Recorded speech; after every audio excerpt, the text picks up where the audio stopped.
दोस्तों, हर हर महादेव, जय Hind.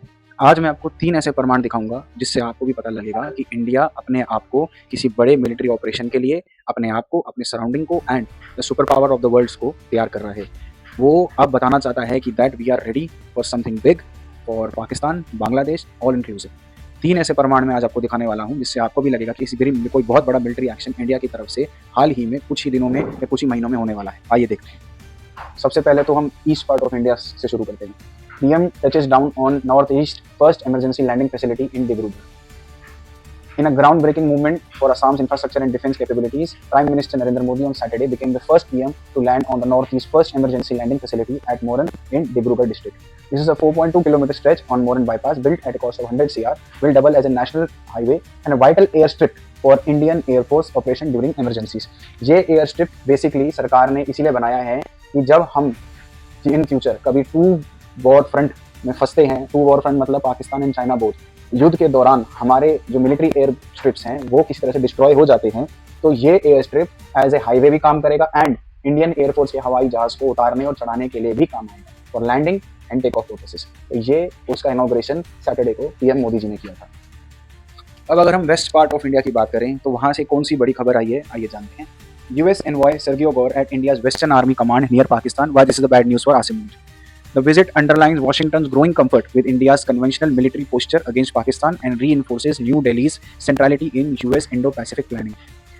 The visit of United States Ambassador to India and the top American military commander for the Indo-Pacific to an Indian Army command located barely 250 kilometers from Pakistan border was never going to go unnoticed in that region.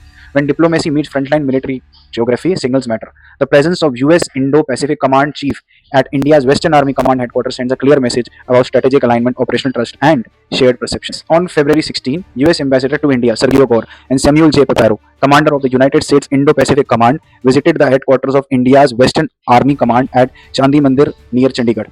They were received by Manoj Kumar Katiyar, the General Officer Commanding in Chief of the formation. इसमें US का जो ambassador थे Sergio गोर, वो basically ये देखने गए थे कि ऑपरेशन सिंदूर के टाइम पर इंडिया का रिस्पॉन्स जो रहा था वो कैसे रहा था, कमांड कैसे रहा था, उन्होंने कैसे ऑपरेट किया था उस टाइम पर। ये अगर इंडिया चाहता तो ये नहीं दिखा सकता था उनकी रिक्वेस्ट पर भी, लेकिन उन्होंने दिखाया।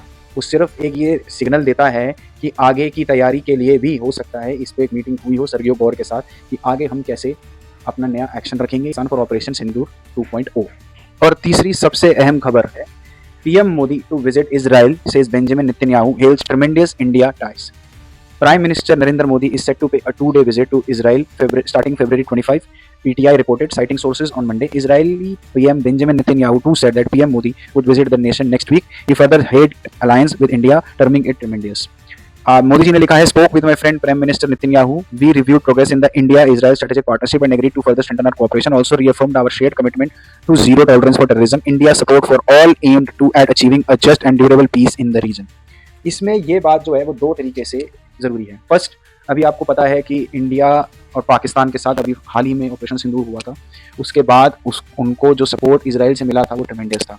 लेकिन इजराइल अपने आप एक वॉर में फंसा हुआ है। पहली वॉर तो गाजा में चल रही है, दूसरी वॉर ईरान के साथ कभी भी हो सकती है। इजराइल को भी पूरा सपोर्ट चाहिए क्योंकि एक स्टेटमेंट में नेतन्याहू ने भी कहा था दैट अमेरिका पे डिपेंडेंसी उनको भी कम करनी है, तो सपोर्ट कहीं ना कहीं वो इंडिया का भी सीख कर रहा है। ईरान की वॉर के लिए नेतन्याहू को इंडिया का साथ ज़रूरी है, फर्स्ट। सेकेंड, इंडिया को पाकिस्तान की वॉर के लिए या POK ऑक्यूपाई करने के लिए भी इजराइल का साथ ज़रूरी है। तो ये जो मीटिंग होने वाली है 2 दिन की, ये बहुत ज़रूरी होने वाली है और इससे काफ़ी डिसिसिव एक्शंस आने वाले हैं for India also and Israel also. Israel भी शायद इस मीटिंग के बाद ईरान के लिए आगे बढ़े, इसमें कोई दो राय नहीं है, और शायद इंडिया भी इस मीटिंग के बाद कोई डिसिसिव एक्शंस उठाए। तो मैंने आज आपको 3 ऐसे प्रमाण दिखाए जिससे पता लगता है कि इंडिया किसी ना किसी एक्शन के लिए अपने आप को और अपने सराउंडिंग्स को प्रिपेयर कर रहा है। We should also be prepared for the same. हर हर महादेव।